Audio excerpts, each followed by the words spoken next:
Hello, everyone. Good morning, I guess it is to everyone. What I'd like to do is make this as interactive as possible. I'm assuming, Ali, that there's a chat vehicle on the briefing here? Yes, there's a chat and a question option. If you can go ahead and put your questions into the chat, and I can address them as we're going through. And we have a couple of little quizzes for you as we go through this presentation. I'll start out by saying there is a Congressional Affairs Division in the National Weather Service.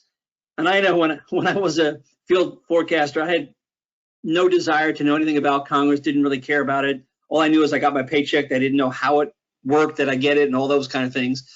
I since had that exposure over the last few decades to get to see how the sausage is made, how to make sure that we get funding for our programs, and to ensure that we get those funding for their programs. Ali was exposed to that for her 2 years when she was over here on detail to the headquarters to see how it all works together, how we're trying so hard to get the resources that you in the field need to do your work. And one of the things that I do in Congressional Affairs, of the many things that the team does, is work with the members and the staff. We'll go back about 15 years to 10 to 15 years ago, and our reputation wasn't the best on the Hill. From a performance standpoint, it was good. From the management standpoint with the service headquarters, it was not so good. But what I want to stress is that through this, you folks in the field continue to do your work and improving and provide great services. And that makes my job of convincing the Hill that we do good things, we need additional resources, please help us. They do. And it's because of the work and the results that you guys do together in the field. One of the things I'm going to talk about today is just the whole process, how Congress is set up, how we get our budget, and give you a little background on what works and what doesn't, and then talk about things you should and shouldn't say when staff come to visit the office. And one of the key pieces that's helping the Weather Service into the future is the Weather Act that was passed in 2017.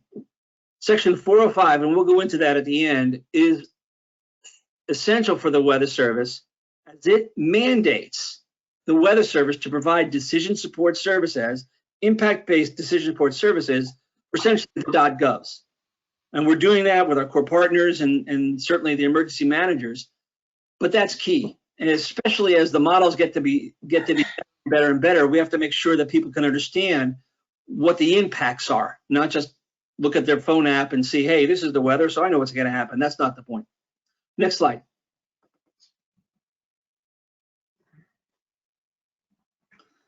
Congress is broken up into the Senate and the House of Representatives. And of course, there's a little shuffling around about the membership based on the census that just passed, and they're redoing the districts, sometimes fairly, sometimes not, but that doesn't matter because that's just what's going to happen. Anyway, there are 435 members. It's 2 years. They have to go through election, and that's where the majority gets to basically set the stages and have all the power to set the agenda and move things through. In the Senate, of course, we have 2 members per state. 50 states, it's 100 members. They're on a 6-year terms for re-election.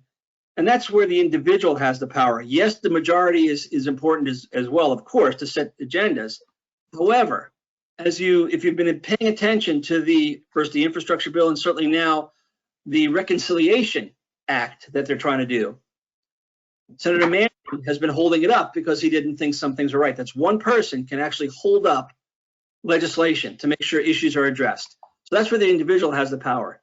Now, the good news about the Weather Service is we are very well respected now by both sides, the House and the Senate. Our budget numbers have been good. Even in lean times for the rest of the federal government, the Weather Service fared very well.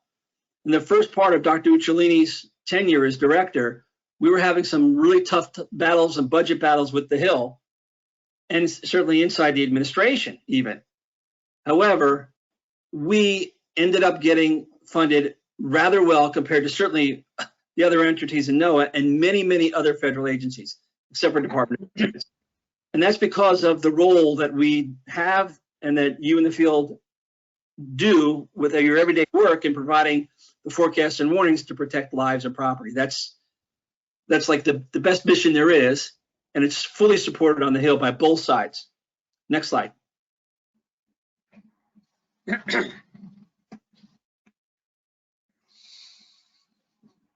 We have two essential paths in the Weather Service. One is the appropriations, and the other is the authorizations. The authorizers tell us how we're going to spend the money, and the appropriators give us the money to spend it. That's theoretically how it works. However, it's not very easy to get authorizing language through, and the House appropriators essentially give us the money to do our job. And these are our main players. The keys are Senator Pat Leahy from Vermont, Senator Richard Shelby, who is an unbelievable supporter of the Weather Service, and in particular the National Water Center down there in Alabama. Jean Shaheen, New Hampshire. She's, again, another key supporter of the Weather Service. And Senator Jerry Moran in Kansas. I can't stress enough how much he is a supporter of the Weather Service from Kansas. And when we talk about requests and funding requests, supported by him and his staff on the Hill. Over on the right side, there's a list of the House appropriators with chair and the ranking member, etc. For those of you who don't know, the chair is the majority, in this case the Democrats, on both the Senate and the House. And the vice chair or the ranking member are the minorities on both of the House and the Senate. So the Republicans are the minority in both of those chambers at this point, and the Senate is the majorities. What's really good about the Weather Service is when we work with the staff on both the Republicans and the Democrats, it doesn't matter. They're all fully supportive of the Weather Service in the Senate and the House side. It's the best I've seen, and I've been doing congressional stuff for the better part of 30 years. It's the best relationships I've seen that the staff have among themselves and that the staff has with Weather Service leadership and me to get the information they need to support us. Next slide. And we're going to get to our authorizers.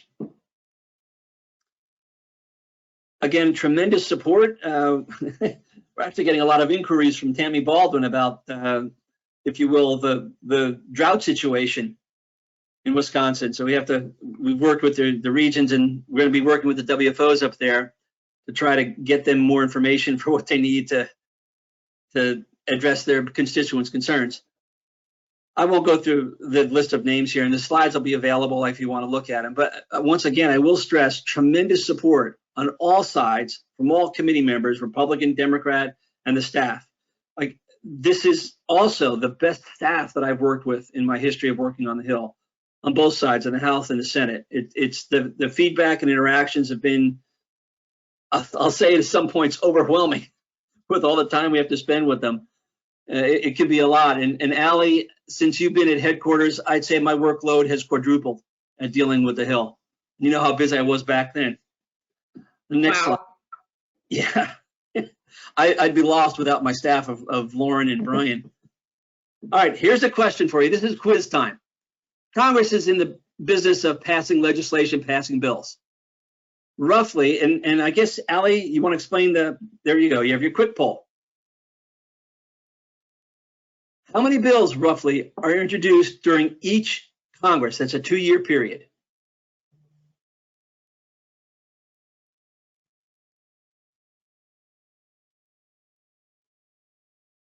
Are we going to get to see results of this? Yes, yep, we should be able to see them. I'll give 5 more seconds and then I'll close it.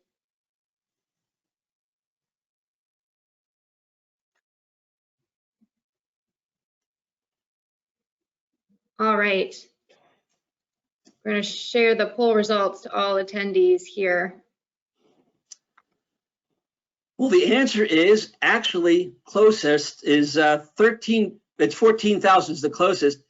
And the average from the 112th Congress, and each Congress lasts for 2 years, the average is 13,000 bills.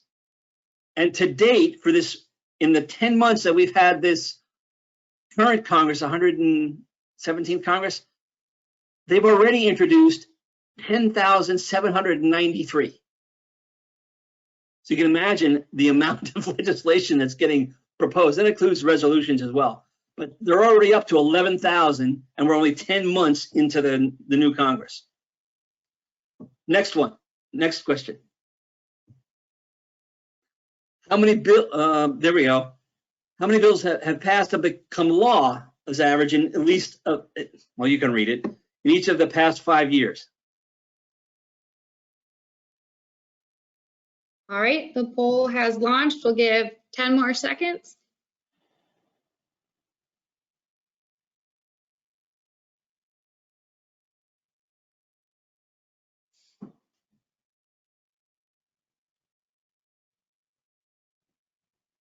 All right, gonna close the poll and sharing with everyone. 41% with 75. Actually, they're a little better than that. Of the 13,000, the number passed in the average number of years, the average number of the Congresses is about 350. That's how many laws passed each year. Now go on to the next question. I mentioned before that in 2000, so far this year, this first year of the Congress, they've introduced 11,000 bills. How many of those have become law? John, I can share a poll for that one as well. Please do.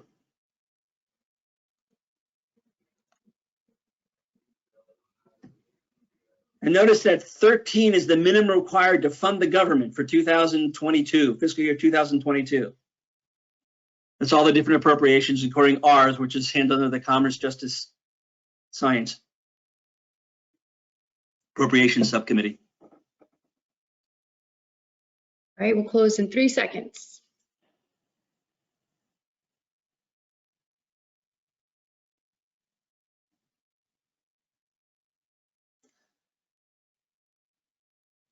It's the majority of you folks got it right. 61 have passed so far this year. And unfortunately, none of the 13 required have passed yet to fund the government. That's why we're in something now called a continuing resolution. And what that means is that we use our funding levels for fiscal year 2021 to fund us through 2022 until Congress can pass an appropriation. And you've heard this, hopefully, hopefully not, hopefully whatever, but you're aware that there's a potential government shutdown on Friday, because that's where the last continuing resolution has funded us until. Right now, though, it looks as if there's going to reach an agreement and they'll fund us continuing resolution until the end of January, the middle of end of January, but they still have to work on those appropriations bills.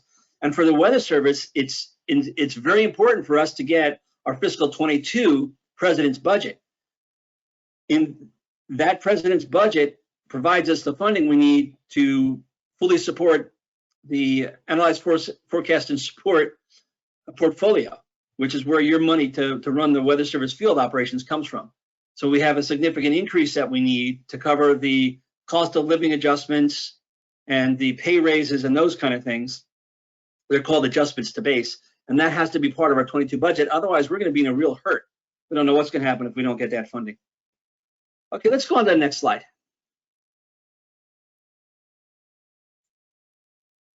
This is a summary of what we just went through about the laws that were enacted, the past resolution, other legislation that was pending but didn't go through. Just to show you about the volume of bills. Can you imagine that? We have 365 days in a year, and we've already got 10,000 and change for this year. Next slide. And what's interesting is many of those bills do impact NOAA and the Weather Service, and my team gets to review each and every one of them to make sure that the impact is minimal, none, or it gets addressed that, hey, you can't do this because it's really going to affect our operations. This is not something we would support. And there are times where we've actually contributed to the administration position to not support the bill. And that means that it's not going to become law and the president won't sign it. So there's a lot that gets done to make sure these bills do not adversely impact the agencies, in this case, the Weather Service. Not that you can see this, but there's a long, long process to get the budget started. And it starts out, right now we're working, believe it or not, well, we're not working on a fiscal 24 budget, but our fiscal 23 budget is now with the Office of Management and Budget in the administration. So it gets prepared basically 2 years out. You try to get your budget request through.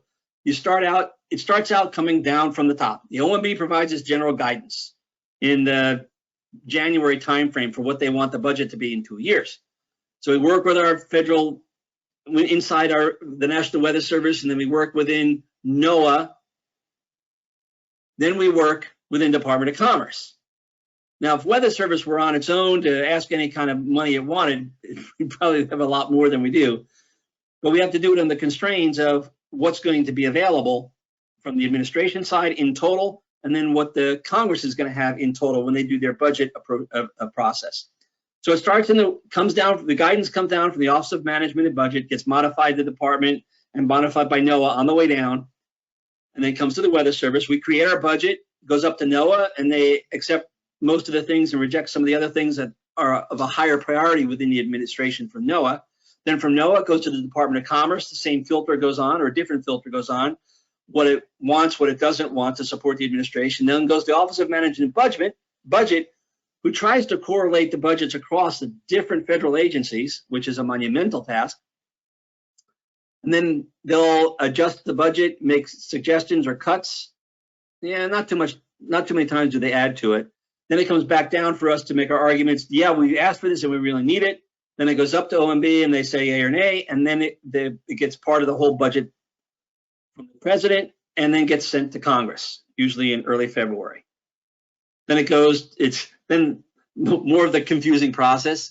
The House and Senate budget committees review the requests separately, and they come up with their own budget in huge categories.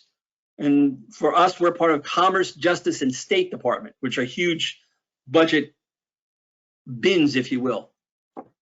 And that resolution, they have to pass a budget resolution that guides the appropriator, saying, this is the budget resolution, this subcommittee, in our case, Commerce, Justice, Science, you got this much money to allocate amongst your whole agencies.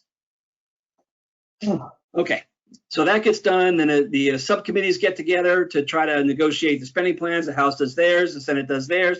Then they get together in conference. After each chamber approves the budget, then it goes to a conference where they iron out some details. And then it goes to the full House and Senate for final votes. Then it gets approved and then signed by the president, and we all celebrate and jump for joy. Huzzah. Next slide. Let me stop and pose there for a question. Does anybody have any questions at this point? Have I thoroughly lost you? Are you way confused? Is it good? We'll give you a second to type some stuff in the chat. And Allie, I can't see the chat, so it's up to you. Sure. Yeah, no questions so far. Greg Gus did share the Congressional Bill Data link, www.govtrack.us/Congress/bills/statistics.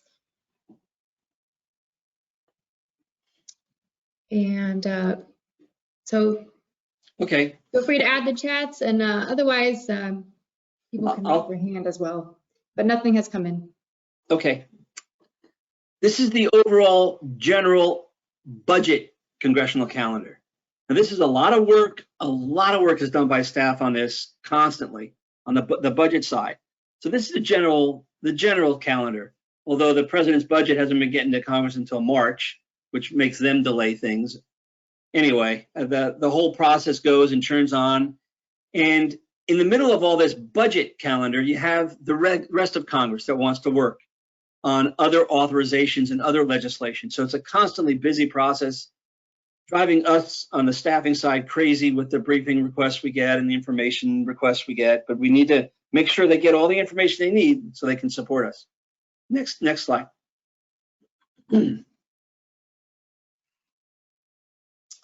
Little small for you to see on this one, but this is the type of information we provide to Congress to track our funding and our positions and the FDs and all these kind of things. What I'd like to point out, though, is the orange in the southwest, if you will, corner of the circle. Analyze, forecast, and support is 45% of our budget, which is a huge chunk. And look at observations. That's 20% of our budget. Central processing is about 16% when you throw in there the ORF and PAC.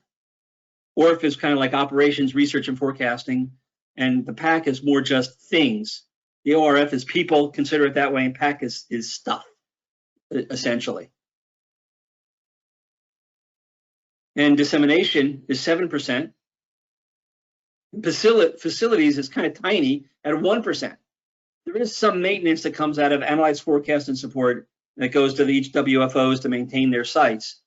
It's a little confusing, but not nearly what it used to be. This is something that Louis brought to the Weather Service in the structure. So we have essentially these portfolios, these 6 portfolios, and it's easy to track the money, and you can drill down and provide any kind of detail that the Hill would want. Before, I don't know how, we have like 20 different bins, I guess, to categorize. They're called accounts or accounts. No. Anyway, but they were very difficult to track. And this has brought structure and clarity. And this is one of the reasons that we're now on the management side from the Hill very well respected. We deliver on what we say we're going to deliver, and we can track it and provide any information that they ask for. It's very important to have an open dialogue with the Hill. So there's always transparent, there's nothing hidden. If things go bad, I don't want to say that's fine, but as long as you tell Congress, it's okay. They understand we're going to have some challenges. The worst thing that can happen is a surprise. If Congress is surprised, especially by bad news, then they are a little perturbed. Let's leave it at that. And that's one of the things that I do, is I get to deliver the bad news when things go wrong. When our systems are down, the supercomputer's down, the dissemination system, as I rub my forehead, it goes down. Fortunately, it's been pretty stable the last 8 months. Chat's a little bit more stable, and it's going to be much better once we get to the new system. And that's not always good to be the messenger, but it is good to be the messenger to make sure they get the information from us and don't read about it on the front page of the Washington Post, which happens back here, and I'll attest to that. The weather gang gets quite a bit of visibility on the Hill, and it's very important for us to let them know when these things happen, us to let them know first. I think that's all I want to say on this. And the next slide. This is just an example of the ever shrinking discretionary spending. And the mandatory spending is essentially Department of Defense and Social Security and Medicare and those kind of things. That's the mandatory spending. Notice how the percentage keeps going up. Not only the amounts go up, but the percentage keeps going up of the actual federal budget. This was from 4 years ago, and the trend continues. I don't have the exact one for 2021, but it's still there. There's less and less money in the discretionary category, excuse me, which is where we are. We're in the discretionary funding. So that overall slice of the pie is shrinking. The pie is getting bigger, but discretionary is shrinking, and there's going to be challenges, and that's why in the future challenges for funding, and it's always going to be continued. It's not a blank check. Louis does not have a money machine in the bottom of SSMC2. I've looked, I can't find it. So there's no money to be made, and sometimes we're going to be battling over limited resources, and that's where it's key for you in the field to continue doing your great work so we can show the benefits of investing in the Weather Service save lives and helps the economy. Another big thing, and what we do for our predicting, if you will, for the transportation, trucks use it, airlines, of course, railways. Yeah, they do have some private sector stuff, but it's all based on the Weather Service forecasting information, and shipping, whether it's in the Great Lakes, the Gulf of Mexico, or in the oceans. That's a key component of us essentially continuing the economic growth of our country based on weather. In fact, weather impacts, now I forget the number. I think it's 1/3 of our gross domestic product. Think about what the GDP is, and we impact 33% of that. That's huge. Weather and climate can really impact it. And the better our forecasts, the better our warnings, the better the economic engine can continue going. Next slide. Working and communicating with Congress. Next slide. Did you say that? What I meant to say was, what they heard isn't necessarily what I said, and certainly isn't what I meant. That happens a lot. So you have to be careful with what you say to officials, elected officials. There's many times in the past, this isn't happening frequently now. You can go to the next one. Where people are asked, we strongly encourage site visits. Well, last bullet there, to invite the local staff to come and, or the members certainly, to come and see our operations, to see what we do. And everybody who comes and visits the office is thoroughly impressed with the work you do. Thoroughly impressed. They can't not be. And they usually ask the question, well, what do you need? And then in the past, our forecasters and staff has said, oh boy, we could use a couple more radars and about a dozen more no-weather radio transmitters. It's great. Okay, I'll see what I can do. And he goes back to the Hill. Then I get the call, or it comes to NOAA, the call to request, hey, we need more radars and we need more no-weather radios here. We need you to put them in. And it's like, it's a zero-sum game. Yeah, would I like a radar in everybody's backyard? Sure. What's the cost of something like that? But more importantly, what's the service impact? Is it going to improve services? That's where you have to start thinking about it and requesting additional resources for additional equipment or coverage or whatever it is. So when we throw out I can use another radar, I can use more no-weather radio transmitters, realize it's a zero-sum game financially. You saw the previous couple of slides where I showed you the shrinking discretionary budget. It's tough because a new radar costs between $10 and $20 million, depending upon where you put it, the cost of the land and all those kind of things. And if it's a zero-sum game, you got $20 million, where's it going to come from? It's kind of a rhetorical question. It's the overall Weather Service budget, maybe it's got to come out of staff. So where are you going to get rid of, I don't know, 1,000 people to give you a radar or whatever the number is? So we have to be careful with what we say. Plus, it's going to cost $500,000 a year to maintain. Where's that money going to come from? Like I said, Louis doesn't have the money-making machine in the basement, and Congress has its limitations, and they're real. Their funding limitations are real, and the increases in the Weather Service budget are hard to get, but we've gotten them because we demonstrate the work we do. Can I go back again, if you would, to that one real quick.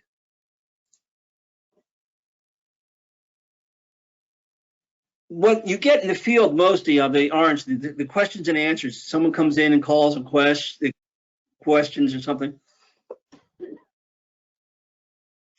And it's key just to let us know what's coming on, what's going on. All the other blue things you can read, those are the things that my team does. And one of the big things we did recently was a Louis hearing on weather on October 14th, I believe it was. Anyway, those are the kind of things that we do. But when you get questions, please let us know what's going on, and we'll help you with the responses. And the site visits, again, they're great. Next.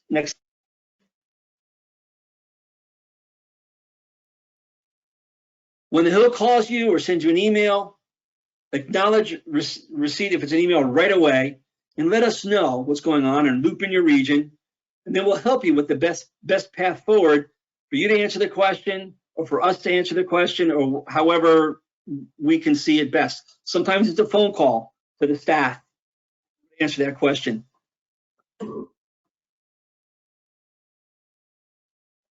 Excuse me.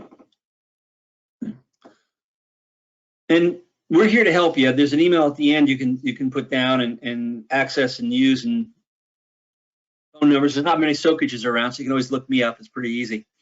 But we're here to help. Next slide. Oh God, I'm from Washington. I'm here to help. These are the things you should do. Obviously, invite them in, talk to them in English, like you would maybe in a middle school or early high school student, language that they can understand. And of course, the third one, be proud of your team, be proud of what you do. You guys do great work. And the fifth one, the community mindedness. All politics is local. You show the connection to their constituents, they'll remember that. Certainly the staff will. And that's really good to develop that local relationships. And the last one, inviting them to your SIG weather distros. That's really key. What we do at the national level, when there's going to be a significant weather event, and we actually have defined what is significant weather, and we have criteria for that, and when the field is forecasting a significant event, we will send an email to the Washington, D.C. area staff that are working for the members, for whatever their district is being impacted, whether it's a snowstorm, windstorm, ice storm, cold, flood, heat, hurricane, wildfire. I don't know if I said that or not, but we'll send those emails to the staff. And the rest of NOAA is extremely jealous because we get to reach everybody with something that's important to them. And NOAA says, can you include other parts of NOAA? Can you include us in this? Can you? And we do what we can when it's worthwhile doing and certainly relevant.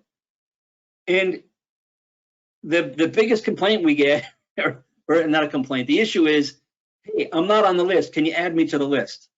So our list is now up close to 800 or 900 staff on the Hill that get our significant weather information. We also send out holiday forecasts and the summary of the hurricane season, or the upcoming hurricane season and the like. And we're going to start making that mode for the fire weather season and getting that that's very on everybody's interest on the Hill. But that's a key thing. And when they receive the email messages from us, if it's significant weather, they'll read it. It's just something important that really affects their constituents, so they want to be aware of it. One of the things, the second to last bullet is also really good. The picture shows Senator Mikulski actually jointly issuing a forecast. It gets them involved. We also have some with President Obama when he was down at the Hurricane Center. He issued a hurricane outlook. It shows their interest by getting to do that. And having something like this is something that, certainly from the congressional side, we support. But Senator Mikulski, she has since retired. And boy, was she a supporter of the National Weather Service. Mike, it's like, tell me what you need and I'll get it for you. And she was critical for us with the Hurricane Sandy supplemental funding that came through and essentially jumped our supercomputing capacity by tenfold. She saw the benefits of improved supercomputing, and it's since continued to go up. And we've also gotten, I think, just about every other member of Congress on board supporting improvements in our supercomputing capacity to help our modeling from the large scale to the small scale, and how it impacts the whole gamut of everyone in our country, from the public to the businesses to everybody. Better forecasts, improved forecasts and warnings helps everyone, and they realize that. And I will say that the prime example is the hurricane program. That's a demonstrated improvement. If you look at the size of the cone, which used to be at day 5, some will correct me because I know I'll be wrong, let's just say for purposes here, 500 miles wide. Now it's maybe down 100 miles wide. That's 400 miles of coast that isn't in the cone, the potential affected area for landfall. Actually, the center of storm, I know the differences, but the whole idea is the cone narrows. And that's a real demonstrated impact of additional supercomputing. And that furthers the great work that Weather Service and NOAA does to support us funding-wise so we can actually do our jobs better. Next slide. This is what you don't do. You don't make partisan comments. As a federal employee, you can't do that. You can't complain about our budget. You're a member of the administration. I support the president's budget. When asked that question, that's a difficult question to answer because sometimes in those lean years, we were very lean. But you remember the administration proposed a certain number, then Congress appropriated a larger number for us, for the Weather Service, than the president's ask. So how you can answer that question is, we appreciate the support Congress has given the Weather Service for its budget. That's a good answer, and they can read between the lines, know that Congress is supporting the National Weather Service. And you can't propose new laws or changes or speculate. Don't speculate on anything. If you don't know the answer to the question, say, I'll find out and I'll get back to you. I can't tell you the amount of times I've had to do that when I've given briefings or meeting with the members and their staff. You say, you know, I don't know that, but I'll get back to you. There's nothing wrong. I encourage you to say that. Better that than saying something that's incorrect. Getting back is fine, but you have to make sure you follow up and do get them the information back. Next slide. Now I'm going to talk about my friend, your friend, our friend, the Weather Research and Forecasting Innovation Act.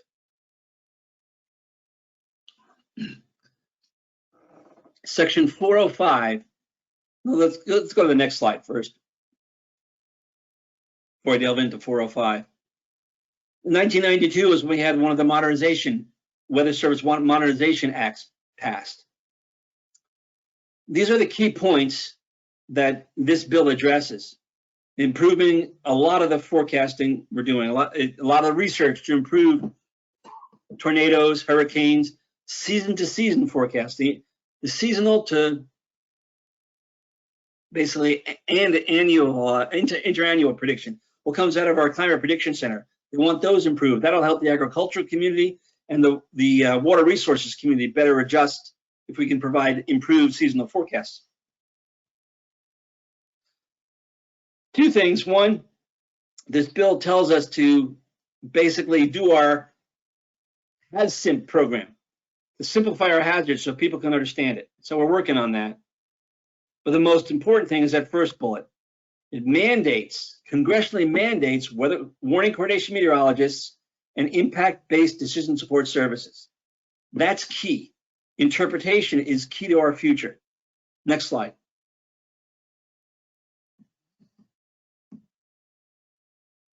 You'll probably look at, I don't know if you can see much of these, but what I wanted to point out is that in sub bullet 1, first of all, it's a shall, which means we must do this, not a may. We shall, which means we will have these WCMs in order to increase impact-based decision support services.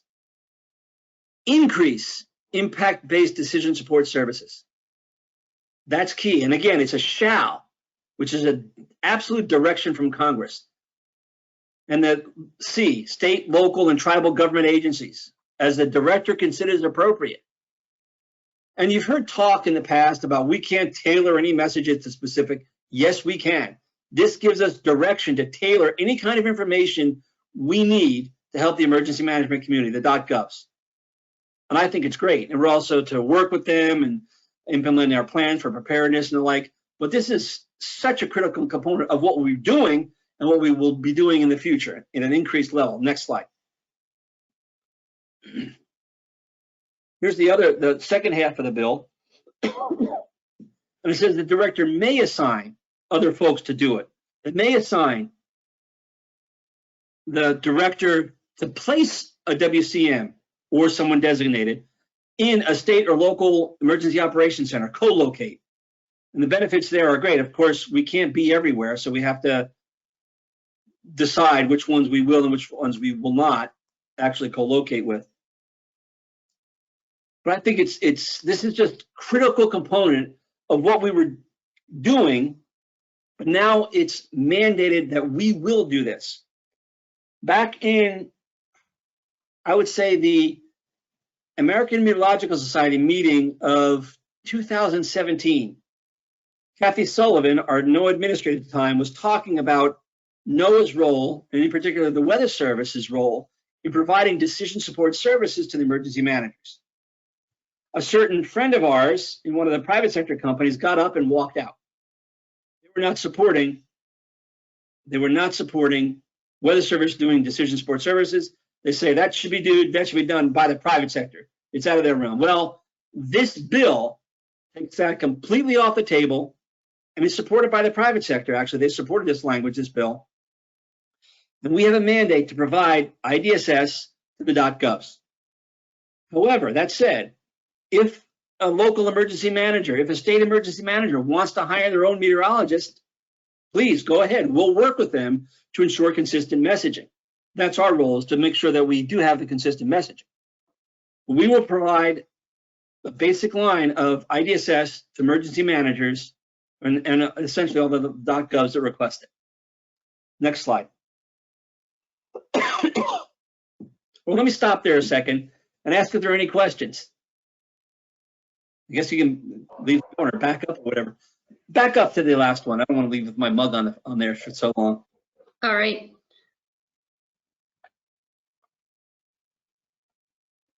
Yeah, we'll give you, oh, continue. Yeah, there's a couple of pieces of legislation that are, one's pending and one passed. The Floods Act passed in December of this year. And what that does is it codifies the National Water Center, but more importantly than that, it also codifies the warning coordination hydrologist and all of the RFCs in the same aspect that WCMs are codified here in law, are mandated. So are the service the warning coordination hydrologists. Is that the right term? I can't remember now. At the RFCs, they are a mandated position as well. Wanted to let you know that. And there's a lot, as you can imagine, of interest in wildfires and fire weather. As a little bit of a history, my team has orchestrated, I'd say, over a half a dozen briefings, if not more, using the cross-NOAA assets of the NESDIS satellites, NOAA research in wildfires, to basically build up what NOAA does in wildfires, particularly our IMET program. And there's a lot of legislation. There are probably over a half a dozen wildfire-related bills that are in Congress right now, introduced this Congress, that provide support for NOAA work in wildfires, from the Weather Service IMETs to NESDIS satellite detection of those wildfires and the hotspots, to OER research and development of new modeling for improved local forecasts, improved local modeling, and even at that, how the wildfires cause their own environment, own weather environment. They can produce their own weather. So they're doing a lot of work in that, and the Congress recognizes, they're not doing now, but they can do a lot of work in it. Congress recognizes that and is supporting the NOAA efforts along those lines. Support agency for the land management fighting agencies, firefighting agencies.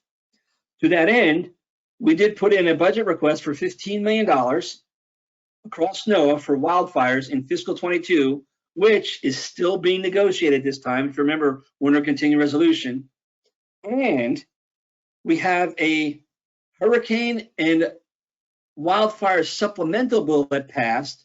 It passed as an amendment to the continuing resolution bill that passed back in late September or October. And in that disaster supplemental, we have, depending upon who you ask, between $20 and $50 million for wildfires across NOAA. Then they passed the infrastructure bill for $1.3 trillion. Again, NOAA has a significant amount of money for wildfires, wildfire research, a test bed, and hopefully transitioning that stuff into operations.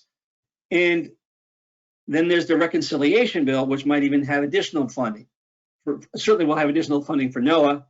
And the infrastructure bill had a lot of money for NOAA, for fisheries, for National Ocean Service, for our water program, and those kind of things. It had all of those kind of fundings, lots of money for NOAA to do good work, and we will do that work and implement it, which is something good. One of the other things it did stress in the infrastructure bill is flood inundation mapping.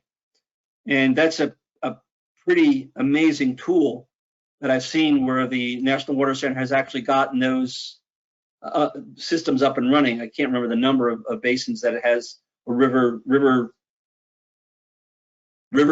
that it has the flood inundation mapping, but that is really a good tool to use to help us to communicate the potential impacts of those floods that are coming.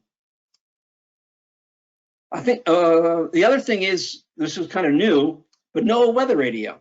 You know, some of you are saying, oh, why NOAA weather radio? I have my cell phone and those kind of things. No weather radio gets to places that cell phones don't. It still does, and it will for who knows how long. And when you have a disaster or something, the cell phones, you can't reach anybody because everybody's trying to get out and you can't. No weather radio will still broadcast.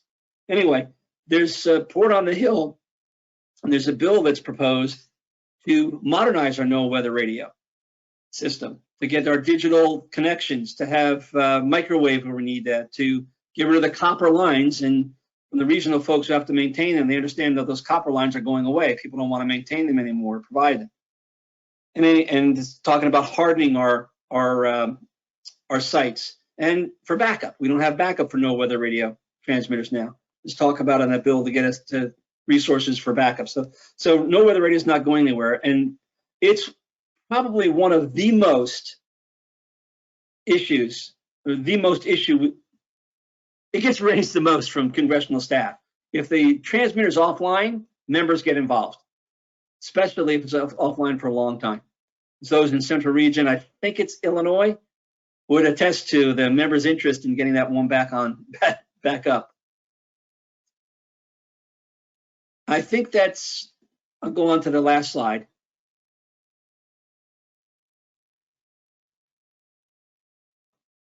And this is the team, me, Lauren, and Brian Jackson. That link there is to our website where we have resources for you. I think this briefing is up there, or will be, as well as our Weather Service 101 that we give to Hill staff, and you guys can plagiarize anything you want from that. We're constantly updating that as well. Please reach out to us. The U.S. Congressional Affairs at NOAA.gov. If you have any questions, we'd absolutely be glad to answer them. If you're planning a meeting, we can help you schedule. We can help provide you information, background information on the members or the staff you're meeting with, and those kind of things. So we're here to help you. And it really does best if I'm asked questions.